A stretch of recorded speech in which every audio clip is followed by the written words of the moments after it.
ይሄን ማን ሀይ እንደሚለኝ ነው ግራ ይገባል። እንኳን ደህና መጣሽ አቀባበል። በቀይ ምንጣፍ አይሻልም? እሱን በመጨረሻ ቀንሽ በምስራች ሰበብ ነጭ ማዕረብ ቢነጠፍልሽ አይሻል? ተገምዛ በይኗ የግና የሆንኸው ለገበያ ነው የመጣው? ኮብልዬ ነው። ኮብልዬ ተማር። ለልጅ ልጆች የሚተርፍ ነገር ይዞብኝ ነው። ካልሆነ አበባ የመሰለች የልጅ ልጁ አለች እና አስወግዳት እንዴ። ለሷ ሌላ እቅድ አለ።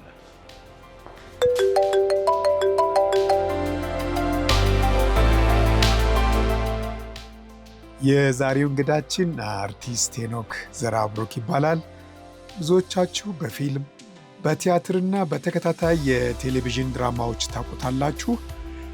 እኔ ከነ ቤተሰቤ የምወደው የማደንቀው አርቲስት ነው። ሄኖክ ዛሬ እንግዳ የሆነ በመምጣትህ በጣም ደስ ብሎኛል። አመሰግናለሁ።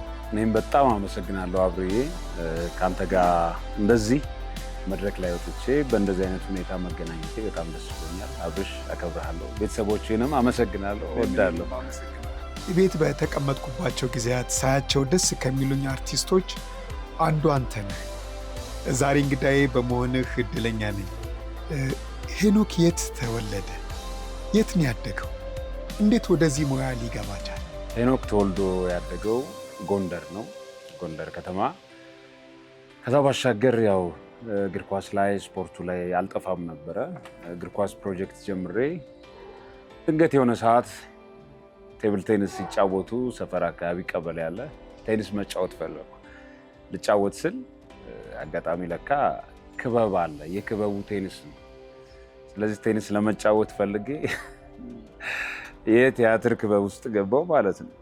ከዛ የእግር ኳስ ትሬኒንጉ ፕሮጀክት ሁሉ ጀምሬ ነበር። እሱን አቆምኩ።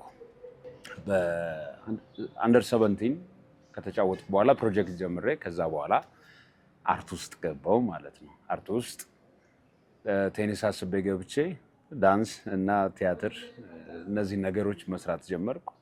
ያው እንግዲህ የፈጣሪ ፈቃድ ነው። አሁንም እንግዲህ ያገናኘን ቲያትሩ ነው። ደስተኛ ነኝ። አሁን ስፖርቱም ላይ አልጠፋም፣ ቲያትሩም ላይ ያለው፣ ፊልሞቹም ላይ፣ ቲቪ ድራማውም ማስታወቂያውም ላይ ያለው። እንግዲህ ወደ ቲያትር ወደ ኪነጥበቡ ዓለም የመጣሁበት አንደኛው ሪዝን ያ ነው። ተርኒንግ ፖይንት የምንለው ቴኒስ ቴብል ለመጫወት አስቤ ከዛ ክበብ ውስጥ ተመዘገብኩ። ክበብ ስገባ ደግሞ ያው ቴኒስ የሚባለውን ነገር ተውኩና በአርቱ ተመሰጥኩ። ስቲል አርቱ ውስጥ አለው ማለት ነው። ብዙ ሰዎች ወደ አርቱ ሲገቡ ብዙ እንግልት፣ ብዙ ፈተና ምናምን ገጥሟቸዋል። አንተ እንዴት ነው? አልጋ በአልጋ ነው የሆነው? ቀጥታ ነው እንትኑ ላይ የገባኸው? እንዴት ነው? ብዙ አልጋ በአልጋ ሳይሆን አልጋ በመደብ ነው። እስቲ እንዴት ነው አጫውት። አይ በጣም ብዙ ፈተና አለው። በቃ ያው እኔ ሁሌ የምመክረው እንደውም የሚመጣው ጄኔሬሽን በተለይ ከልጅነታቸው ጀምረው አርት ውስጥ መግባት የሚፈልጉ ከሆነ ቅድሚያ ለትምህርታቸው ይስጡ። በልጅነታቸው ባላቸው ጊዜ ከትምህርቱ ባሻገር ፊልሞችን እንዲያዩ፣ መጽሐፎችን እንዲያነቡ፣ የተገኘው ነገር ሁሉ አይናቅምና በላይፍ ውስጥ እያንዳንዱን ነገር ኦብዘርቭ እንዲያደርጉ፣ እንዲያስተውሉ፣ እንዲማሩ ከታላላቆቻቸው ኢንተርቪው ሊሆን ይችላል። አሁን እንግዲህ በልምድም በእድሜም እንግዲህ ከሚመጣው ከሃይስኩልም ከኤሌመንተሪ ተማሪም እንደው በእድሜም ቢሆን እበልጣለሁ። እንደው ጎበዝ እንኳን ባልሆን በእድሜ ከሚበልጣቸው ሰዎች ጥሩንም መጥፎንም ነገር መማር ይቻላል። መጥፎ ነገር ካዩ ያን መጥፎ ነገር አለመድገም፣ ጥሩ ነገር ከሆነ የሚጠቅማቸውን ነገር ወስደው ከራሳቸው የህይወት ፍልስፍና ጋር አቀናጅተው የራሳቸውን ማንነት የራሳቸውን መሰረት ይዘው መውጣት ይችላሉና ብዙ ፈተናዎች ይኖራሉ። ያልሄድኩባቸው የካስት ኤጀንቶች የሉም። ብዙ ፊልም ሜከሮችን አዋርቻለሁ፣ ስራ ትቻለሁ ለፊልም ስራ ብዬ ብዙ ነገሮች አሉና ምንድነው ሁሌም ትዕግስት ያስፈልጋል። ምናልባት አንዳንዱ ተሳክቶለት በአንድ ሳምንት ውስጥ ታለንት ኖሮት እድሉን ሊያገኝ ይችላል። አመት የሚወስድበት ጊዜ ሊኖር ይችላል። 10 ዓመት 15 ዓመት ሊወስድባት ይችላል። ስለዚህ የምር ታለንቱ ካለን የምር ችሎታው፣ ፍላጎቱ፣ ትዕግስቱ ካለን የሆነ ቀን መሆኑ አይቀርም። ከዛ ውጭ ግን ሌሎች አማራጮችንም መሞከር ጥሩ ነው። ቢኮዝ ለትወና ህይወታችን፣ ለጽሁፍ ህይወታችን እነዛ የምንሞክራቸው ነገሮች ኤክስፒሪያንስ ይሆኑናል፣ ግብዓት ይሆኑናል እና የተገኘውን ነገር መሞከር በተለይ ከህይወታችን ጋር አብሮ የሚሄድ ሊጠቅመንም አገርንም ቤተሰብንም ማህበረሰቡን ሊጠቅም የሚችል ነገር መስራት እሱ ተገቢ ነው እንጂ የተገኘውን ተብሎ ህዝብና ሀገር የሚጎዳ ነገር አይሰራም።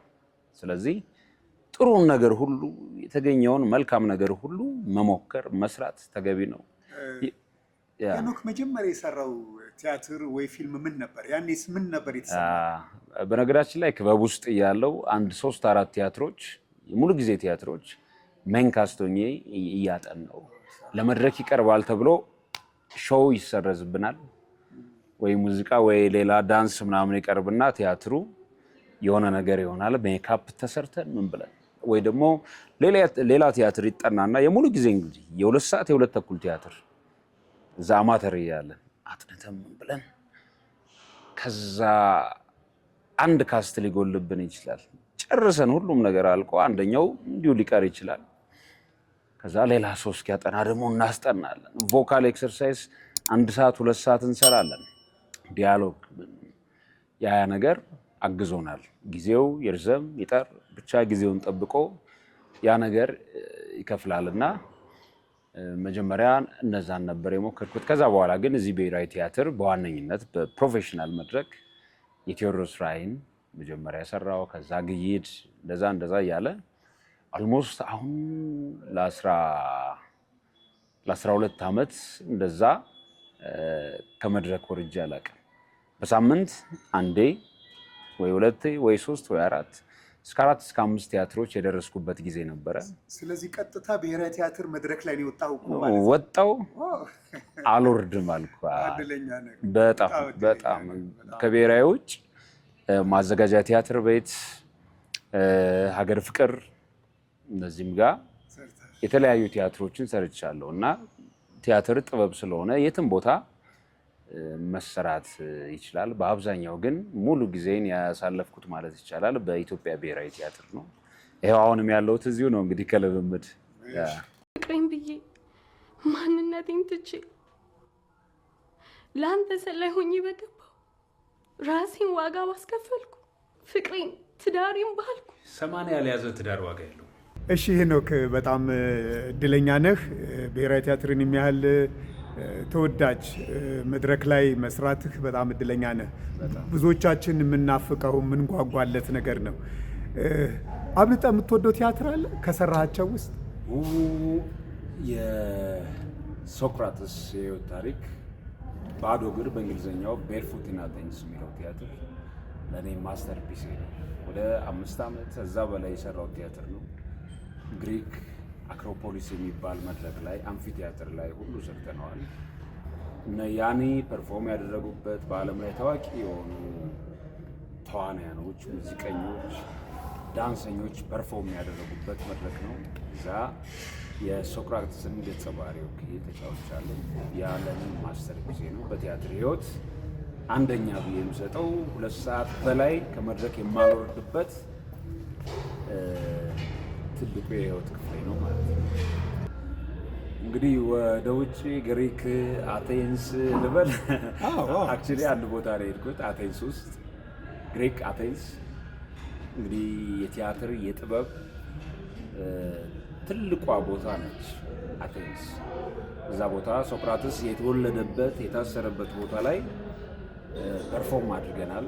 ሶክራተስ ነው የተጫወቻለሁ። በጣም እድለኛ ነኝ። የዚህ ቲያትር አዘጋጅ ደግሞ ራሔል ተሾመ መሐመድ ትባላለች። በጣም ከሴቶች ጎበዝ ጥግ ድረስ ያሰበችውን ነገር የምታሳካ ጎበዝ ዳይሬክተር ተዋናይት ነች። ከዛ ባሻገር ብዙ በዳይሬክተሮች በህይወት ያልፈዋል። ከብዙ ዳይሬክተሮች ጋር ሰርቻለሁ። የተለያየ ባህሪ፣ የተለየ አቅም፣ የተለየ የዳይሬክቲንግ ችሎታ ነው ያላቸው። ሁሉንም እወዳቸዋለሁ፣ አከብራቸዋለሁ። ህይወቴ ላይ ትወናዬ ላይ ትልቅ ቫልዩ አላቸውና ሁሉንም በየራሳቸው መንገድ በየራሳቸው የዳይሬክቲንግ ስታይል ሪስፔክት አደርጋለሁ። ከነሱ ብዙ ተምሬያለሁ። አመሰግናቸዋለሁ። በዚህ አጋጣሚ ተዋናዮችም አብረውኝ የሚሰሩ ማንኛውም ጥበብ ውስጥ ያሉ ሰዎች በሙሉ ከዛ ደግሞ የኔን የጥበብ ስራ እኔ ፐርፎርም የማደርገውን የምተውነውን ስራ ጊዜ ሰጠው የሚያዩ ልክ እንደዚህ ጊዜ ሰጣችሁ የምታዩትን ተመልካቾች፣ አድማጮች ሬዲዮ ከሆኑ ሁላችሁንም አመሰግናለሁ፣ አከብራለሁ። እናንተ ባትሆኑ ደግሞ እኔ ብሰራ ብጠበብ ምንም ትርጉም የለውም። ስለዚህ ተመልካቾችንና አድማጮችን በጣም አከብራለሁ፣ እወዳለሁ። ነገም የተሻለ ስራ፣ ጥሩ ስራ መስራት ነው የምፈልገው እና ጥሩ ስራ እንድንሰራ እንግዲህ ፈጣሪ ያግዘን። አይሻልም? አሜን አሜን ብያለሁ። ካሌብ አፌ ላይ ስላለ ነው። በዚህ ባሳለፍካቸው የጥበብ ጊዜያት ውስጥ የገጠመ ነገር አለ? የሚያስቅ የሚያሳዝን፣ እንዲሁ ስትዝ ሲልህ ብቻህን እንደው የሚያስደንቅ ብዙ ገጠመኞች ስለሚኖሩ ማለት ነው። ብዙ ገጠመኞች ይኖራሉ፣ ግን አልጨንቅባቸውም፣ አልከፋባቸውም። ብዙ ደስ የሚሉ ነገሮች አሉ። በተለይ ቲያትር ጥበብ ውስጥ ያው አንደኛው ገጠመኝ ብዙ ጊዜ አውርቼው ይሆናል። አሉላ አባ ነጋ ነው ሆኜ ስጫወት እዛ ማዘጋጃ ቲያትር ቤት ሀገር ፍቅርም ተጫውተነዋል። አሉላን ሆኜ ስጫወት ጨለማ ላይ ትንሽ ማየት ይከብደኛል እና መብራቱ ሲጨልም ሲን በሚቀየርበት ወቅት ጨለማው ላይ ገብቼ ከዛ ወንበሩ ጋር ለመቀመጥ እንዲህ ዞር ብዬ ስቀመጥ እኔ ያገኘሁት መስሎኛል። ለምሳሌ ይሄ ወንበር አለ፣ እኔ ይሄኛውን ጫፍ ይዤ ዞሬ እዚህ መቀመጥ ነው ፕላን። ነገር ግን የሆነ ቀን ምን አደረኩ? ይሄኛውን ያዝኩት መስሎኝ ይሄኛውን ያዝኩት፣ በዚህኛው ሳይድ ያለው። ከዛ በኋላ መጣው ገባው፣ ጨለማ ላይ ነው። ይሄኛውን መያዣ ትቼ ይሄኛው የመጀመሪያው መስሎኛል። ይሄን ያዝኩና እንደዚህ ዞሬ እዛ ጋር ተቀመጥኩ ስል መሬት ላይ ወደቅኩ። መሬት ላይ ሲወድቅ በራ። እንግዲህ ወንበሬ ላይ ተቀምጬ ነበር ቲያትሩ መጀመር የነበረበት። ቀጣዩ ትዕይንት መብራቱ በራ። ደስ የሚለው ሀዘን ላይ ስለነበረ አሉላ አባ ነጋ በዛ ሞመንት እዛው የወደቅኩበት መሬት ላይ ደረጃ ነገር አለ። ከወንበሩ ስር ትንሽ የደረጃ የምትመስል ነገር አለች። እዛ ላይ ያው ተከስኩ። ቢተክዝም ወንበር ላይ ባይቀመጥም ስሜቱ ያስኬዳል እና እሱን እያሰብ በቃ ኦኬ ሀፕን ያደርጋል፣ ያጋጥማል። እንደዚህ አይነት ነገሮች መጋጨት፣ እግር ጋር ምናምን እንደዚህ መጋጨት የተለመደ ነው፣ ቁርስ ነው። ሲንደርሶብን የሆነ ነገር ሀፕን ሊያደርግ ይችላል። ከዛ አክተር ደግሞ ሊዘገይብን ይችላል። እየተጫወትን አክተር የሚገባበት ሰዓት ድንገት በሆነ አጋጣሚ ቢያልፍ ቢዘገይ ወይ ፈጥኖ ቢገባ ኢምፕሮቫይዝ እናደርጋለን፣ ወይንም ድንገት ፈጠራ ይባላል ኢምፕሮቫይዜሽን።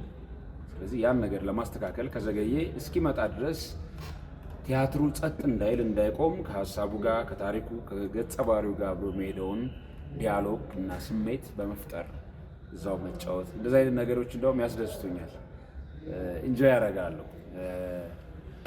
ከዛ ባሻገር ፈጥነውም ሲገቡ ከዛ ስቶሪ ጋር አብሮ የሚሄድ ነገር እናደርጋለን። ብዙ አጋጣሚ ነው ያለው። እኔ ግን በባህሬ ጥሩም ይሁን መጥፎ ነገር ሲያጋጥመኝ ያጋጥማል ብዬ ነው ማልፈው። ብዙም መደሰቱ ላይ አልደነቅም፣ መከፋቱም ላይ አይገርመኝም። በቃ መሆን ያለበት ይሆናል ብዬ አክሴፕት አደርጋለሁ። ይሄ ነው ያለው ነገር። አሁን ምን እየሰራ ነው? አሁን ከአንተ ጋር ኢንተርቪው እያደረኩ ነው አብረሽ። እሺ፣ አሁን በቲያትር ቤት ደረጃ ወይ በፊልም ቤት ወይ ተከታታይ ቴሌቪዥን ላይ እየተሳተፍክ ያለው ነገር አለ ወይ ማለት ነው? እንግዲህ እንደሚታወቀው ቲያትሮች፣ ፊልሞች፣ ቲቪ ድራማዎች አሉ። አንድ ደግሞ ቀለም የተሰኘ የሬዲዮ ፕሮግራም አራዳ ኤፍኤም ላይ የሚተላለፋለኝ ዘወትር ሰኞ ከ9 ሰዓት እስከ 10 ሰዓት። እሱንም ማድመጥ ትችላላችሁ። ከዛ ባሻገር የቮይስ ኦቨር ማስታወቂያ እሰራለሁ። የድምፅ ማስታወቂያ ኤኒ ድርጅት ማስታወቂያ ማሰራት ትፈልጉ በድምፅ ማስታወቂያ ሰርቼ መስጠት እችላለሁ። በነፃ አይደለም፣ ስራ ነው። ከዛ ባሻገር አንድ የመጀመሪያ ፕሮዲስ ማደርገው ከአንዲት ወዳጄ ጋር ፕሮዲስ ማደርገው ቲያትር አለ። አብርሽ ራሱ የምትሳተፍበት በጥሩ ሁኔታ የእውነት ለመናገር ከአንተ ጋር አብሬ በመስራቴ የመጀመሪያ ስራዬ ነው። እንግዲህ ፕሮዲስ ሳደርግ በቲያትር የመጀመሪያ ነው ማለት ነው። ብዙ ቲያትሮችን ከብሔራዊ ቲያትር ሌላም የግል ቲያትሮች ጋር ነው የምሰራው። ነገር ግን በትወና አንተም ከረዥም ጊዜ በኋላ መድረክ ላይ በመምጣት ከአንተ ጋር በመስራቴ ደስተኛ ነኝ። አንድ የሚደንቀኝ ነገር አለ። ስነ ምግባር፣ ሰዓት አከባበር፣ ትዕግስት፣ ችሎታ። አንተ ብዙ ያስተማርካቸው ሰዎች አሉ ሁሌም የሚያደንቁ አብርሽ ጋር እንደዚህ ነው የሚሉት። የአሁኑ ጄኔሬሽን ብዙ ላይ ያስታውስ ይችላል። ግን የሚያውቁ ሰዎች ጥበቡ የሚያደንቁ የሚያውቁ ጥበቡ ውስጥ ያሉ ሰዎች አንተን ይወዱሃል፣ ያከብረሃል። ከዛ ደግሞ አብሬ በመስራቴ እድለኛ ነኝ። በቅርቡ ይወጣል። ያለቀ ቲያትር ነው። የተለያዩ ቲያትር ቤቶች እናሳየዋለን። አብርሽ እንግዲህ ተመልካቾችን ታስደንቃቸዋለህ። እኔም አንተ ጋር የምችለውን ያህል እሞክራለሁ። ሰላም የምትባል ወዳጃችንም አለች። እሷ አብራን ትተውናለች። ዋናው አዘጋጅ ደግሞ አዘጋጅ መርሃ ተውኔት ተስፋዬ ገብረ ማርያም ነው። እሱን በጣም ነው የማከብረው። እሱም በሙያው በትዕግስቱ፣ በስነ ምግባሩ፣ በማንኛውም ነገር ቀድሞ የሚገኝ ነው። እንደ ሌሎች እንደማከብራቸው ዳይሬክተሮች በዚህ አጋጣሚ ተስፍሽንም አመሰግናለሁ። ምስጋናውን እኔ ነበርኩኝ መስጠት የነበረብኝ። ተቀድመኛል። ቲያትር መስራት ካቆምኩ ከረጅም ጊዜ በኋላ ነው። ከ10 ዓመታት በኋላ ነው እንግዲህ ከእናንተ ጋር ለመጀመሪያ ጊዜ የተገናኘችውን። ተጎድቼ ነበረ፣ ደክሞኝ ነበር፣ ህመም ላይ ነበርኩ። ከዛ በኋላ ነው አገግሜ ስጠሩኝ በጣም ደስተኛ ነበርኩኝ። ስለዚህ አብርሃም ከኛ ጋር ሊሰራ ይችላል ብላችሁ ስለጠራችሁኝ አንተንም ሰላምንም ተስፋዬንም በጣም ነው በዚህ አጋጣሚ ማመሰግነው። ሁልጊዜ ከልቤ አጠፉም። መወዳችሁ ማከብራችሁ ሰዎች ለእኔ ልዩ ሰዎች ሆናችኋል ማለት ነው። ይህንን እድሉን ስላገኘው አቅሜን በዚህ እንትን ውስጥ እንትን ብያለሁ። የመስራት አቅሜንም ብቻ አይደለም እኔ ተንቀሳቅሼ ሄጄ መስራት እችላለሁ ወይ አቅሙ አለኝ ወይስ ድካሙም አለው የሚለውን ነገር እየታገልኩ ነውና እየሰራ ያለሁት። ውጤቱን በጣም በከፍተኛ ደረጃ ነው እኔም ራሴ እየጠበቅኩ ያለሁት። በቅርቡ ይወጣል ብለን ተስፋ እናደርጋለን። ሄኖክ የሰራሃቸውን ድራማዎች እንዲህ በዝርዝር ይሄ ናልቸው ብለህ ልታስታውሰን ትችላለህ? እንግዲህ ብዙ ስራዎች ሰርቻለሁ። መዘርዘሩ ከባድ ነው። እንዲህ ዋና ዋናዎቹ አሁን ከቲያትር፣ ቲቪ ድራማ፣ ፊልሞች ተደምረው ኦልሞስት ወደ 50 የሚሆኑ ስራዎች ሰርቻለሁ። በጣም ብዙ ነው። እንግዲህ ቲያትር ኦልሞስት እንግዲህ ወደ 12 ዓመት ውስጥ አንድ 18 እንደዛ ቲያትሮች ሰርቻለሁ። ቲቪ ድራማ ወደዛው ከዳና ገመና ጀምሮ መለከት፣ እረኛዬ እንደዛ ቲያትር፣ ቴዎድሮስ ራዕይ፣ ሲራኖ፣ አሁን ንጉሥ አርማ፣ ሶስቱ አይጦች፣ ምን ብዙ ባቢሎን ላይም ሰርቻለሁ። የተወሰነ ፓርት ቃቂ ወርዶትም የተወሰነ ሰርቻለሁ። መንታ መንገድም በተወሰነ እንደዚህ ሰዎች ሲታመሙም ቶሎ አጥንቶ የመግባቱ ነገር አለ እና ፊልሞችም አሉ፣ ብዙ አሉ፣ የሚወጡት ፊልሞችም አሉ። እንዲህ ነው መዘርዘሩ። ያው የሰውን ጆሮ ማድከም የሰውን አይን ማድከም ነው የሚሆነው እና በሰሯቸው እንግዲህ አንድ የሚሆኑ 2 ስራ ጊዜ ሰጠው ለሚያዩኝ ክብር አለኝ። ብቻ ሙያ ውስጥ ነው ያለሁት፣ ወድጄ ነው የምሰራው። ሌላ ሙያ ያለኝ ያው ስፖርት መምህር ነኝ። ይሄ የሚታወቅ ነው። ስፖርት አስተምራለሁ። ወደፊት በሆነ ነገር እመጣለሁ። እንግዲህ እግዚአብሔር ያውቃል። እንዴት ነው አሁን የፊልምም ስራ የመድረክም ስራ እየሰራህ እንደገና የመምህርነት ሙያም አለ። ከተማሪዎች ጋር እንዴት ነው? የዚህ የፊልም ሙያው አይረብሻቸውም ነው ወይስ ሁለቱንም ተቀብለው ነው የሚማሩት? እንዳይረብሻቸው አደርጋለሁ። ምንድን ነው ለማስተማር ሲሄድ የመጀመሪያ ጊዜ ሰርፕራይዝ ይሆናሉ። አርቲስቱ እንደዚህ ነገር ይባላል። ከተዋወቅኩ በኋላ ግን አሁን እዚህ ስመጣ አስተማሪ ነኝ፣ ከዚህ ስወጣ ደግሞ ተዋናይ ነኝ። የኪነ ጥበብ ሰው ነኝ፣ እንደዛ ብዬ አሳምናቸዋለሁ። ስለዚህ ትምህርት ቤት ስሄድ አስተማሪ እንደሆንኩ ነው የሚያውቁት። እኔም ራሴ እንደ አስተማሪ ነው አክት ማድረገው። ማንም ሰው በፕሮፌሽኑ ሙያውን አክብሮ ይሰራል። እዛ ስሄድ የመምህር ዲሲፕሊንን ጠብቄ አስተምራለሁ። እዚህ ስመጣ ደግሞ ያው የመምህርነቱ ተጽዕኖ ይኖራል። ነገር ግን በተዋናይ በቲያትረኛ ወይ በአክተር ህይወት ውስጥ እታወቃለሁ እዚህኛው ውስጥ ጋር ስመጣ ማለት ነው። ስለዚህ ሁሉንም እንደ ቦታው፣ ነጋዴ ከሆንክ ነጋዴ ነህ፣ ተዋናይ ከሆንክ ተዋናይ ነህ፣ አስተማሪ ከሆንክ አስተማሪ ነህ። ስለዚህ ትምህርት ቤት ሄጄ እንደ ተዋናይ መሆን የለብንም፣ እንደ አስተማሪ፣ ያውም እንደ ሳብጀክት እኔ ስፖርት አስተማሪ ስለሆንኩ እንደ ስፖርት አስተማሪ መሆን አለብን አይደለም። ስለዚህ እዚህ ጋር ስመጣ ደግሞ ትወና ነው የተሰጠኝን ገጸ ባህሪ በጥሩ ሁኔታ ለመጫወት ጊዜን ሰጥቼ እንደ ዲሲፕሊኑ የሚፈቅደውን ያህል አደርጋለሁ። ስለዚህ ተማሪዎቼ እንደ አስተማሪ ነው የሚያዩኝ ብዬ አስባለሁ። እዛ እንግዲህ ቢያቁም እኔ በቃ ነገሮች ቀለል ብለው እንዲሄዱ ስለምፈልግ ራሴንም ቀለል አደርጋለሁ ብዬ አስባለሁ። ሄኖክ እንደ መምህርነቱ ተቆጪ ነው ወይስ ከተማሪዎቹ ጋር ተገባቢ ነው? ተቆጪ ወይስ ተቆጪ? መቆጨት ነው። ተቆጪ የሚቆጣ ሰው የለም? የሚፈራ መሳደብ፣ መማታት የሚወድ መቅጣት የሚወድ ነው ወይስ የተገባብተ በፍቅር የምትሰራ? እኔ ዱላ ይዤ እንኳን አላውቅም። ተማሪ በዱላ ያምናል ብዬ አላስብም። ከነገርካቸው በጣም የሚሰሙ ልጆች ነው ያሉት። የአሁኑ ጄኔሬሽን ጥሩ ነው። በብዙ ቻሌንጅ ውስጥ እየተማሩ ያሉ ተማሪዎች አሉ።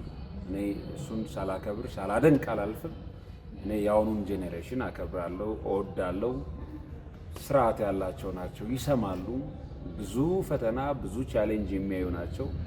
እኛም የምናየው ነገር ስለሆነ ማለት ነው። እንደ አጠቃላይ ዓለም ላይ አፍሪካ ላይ ኢትዮጵያ ላይ ያለው ነገር ከባድ ስለሆነ የኑሮው ሁኔታ በእንደዚህ አይነት ሁኔታ ያው መማርም ግዴታ ስለሆነ ምንም ነገር ለማገናዘብ የግድ ነገ እንስራበትም አንስራበትም በትምህርት ውስጥ ያለፈ ትውልድ ትልቅ ቫልዩ አለው እና በመማር ውስጥ ከሰዎች ጋር የመግባባት ችሎታችን ከማህበረሰቡ ጋር ያለን ግንኙነት ጥሩ እንዲሆን በተለይ የስፖርት ትምህርት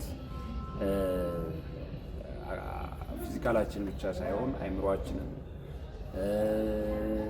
ጤናችንን፣ ከማህበረሰቡ ጋር ያለን ግንኙነት ከዛ ኢሞሽናል ሄልዛችንን ወይንም ከነገሮች ስሜታዊ የምንሆንባቸው ነገሮች ይኖራሉ። እሱን ኮንትሮል ማድረግ እዚህ ጋር ኢሞሽን ውስጥ መግባት አለብኝ የለብኝ የሚለውን ነገር ባላንስ የሚያደርግ ሳብጀክት ነው እና ማንም ሰው ትምህርት ቤት ብቻ ሳይሆን በህይወት ዘመኑ ሊያገኘው፣ ሊማረው፣ ሊያውቀው፣ ሊኖርበት የሚገባ የትምህርት አይነት ነው። ጤናና ሰውነት ማጎልመሻ ወይንም ሄልዝ ኤንድ ፊዚካል ኤዱኬሽን። ሰው በተለምዶ ስፖርት ይለዋል፣ ግን ሄልዝ ኤንድ ፊዚካል ኤዱኬሽን ነው የሚባለው። እኔ የተማርኩት እሱ ነው።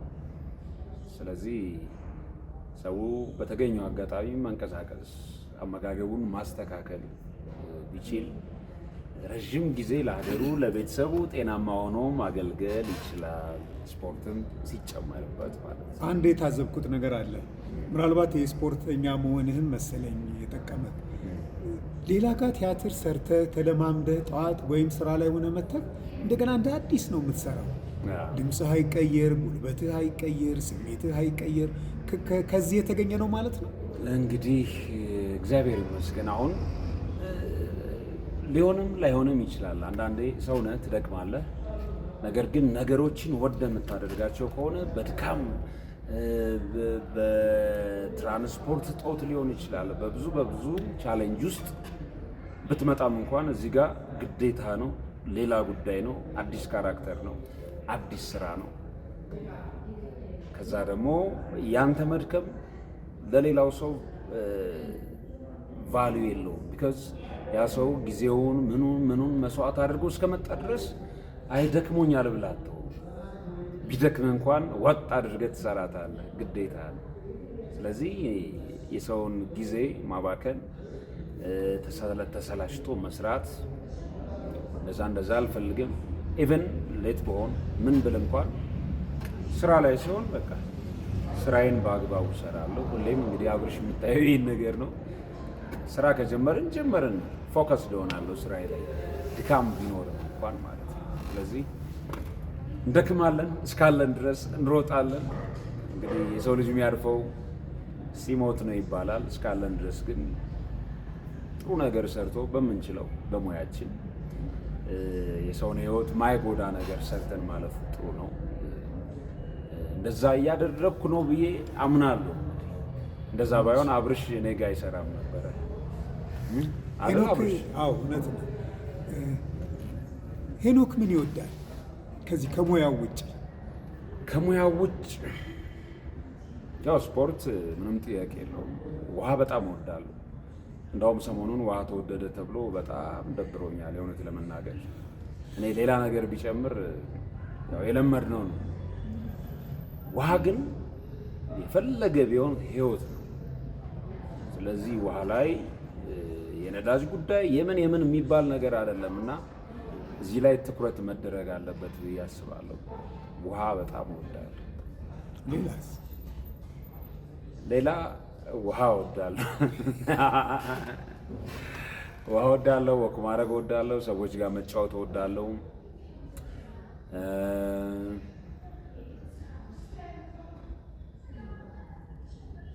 መጥፎ ነገሮችን እጠላለሁ። በቃ ጥሩ ነገር ያስደስተኛል።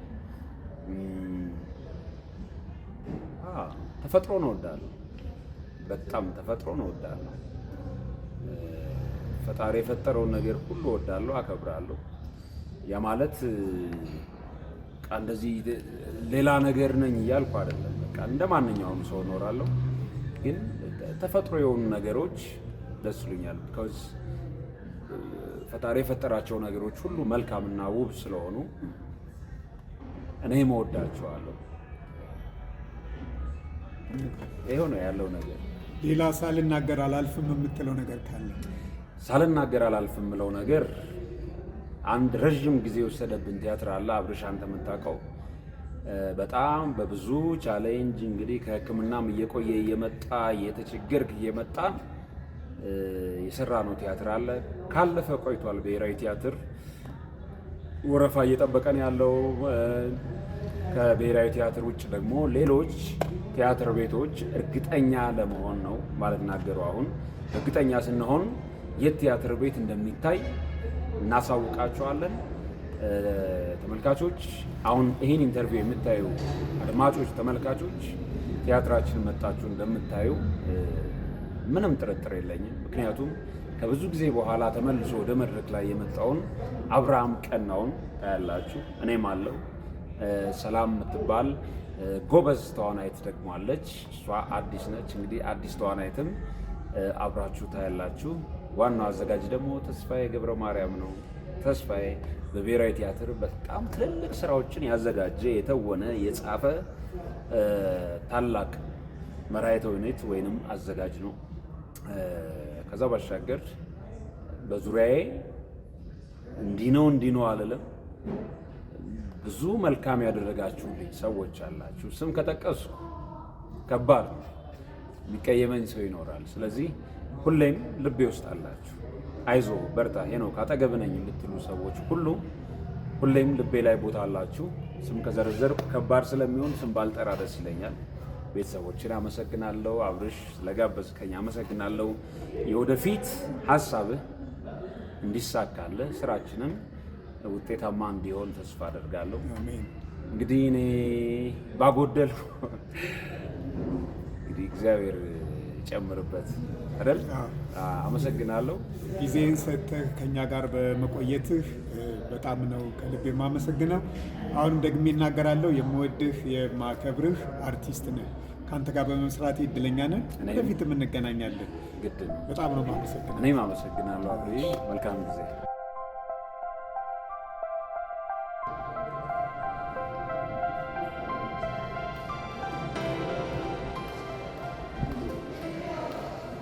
ላይክ እና ሰብስክራይብ ማድረጋችሁ እንዳትረሱ። አብረን አለን።